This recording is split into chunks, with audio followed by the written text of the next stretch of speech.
وراجع الكرة لابو جبل، ابو جبل طولية امامية لخالد قمر، خالد انما الكرة يلعبها تخرج بعيد خالص.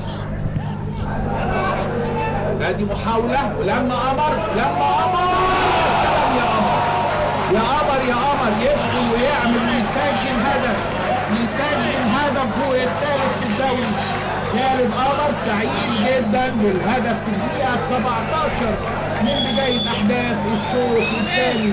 فرحة زملكاوية وماله فرحانين طبعا مجلس إدارة الزمالك الموجودين معانا كلهم هنا، حتى الرئيس مبتسم، يعني رئيس النادي طبعا مبتسم بالهدف. وادي اهو طلع غلط احمد خطاب، يستفيد من الكرة دي ويحطها بشكل كويس جدا. خالد قمر يتقدم الزمالك على العاب دمنهور اهو، حلوه لما والله جميله يحطها بشكل كويس. خالد قمر هدف ملعوب بشكل كويس، هدفين والله ملعوبين لنادي الزمالك.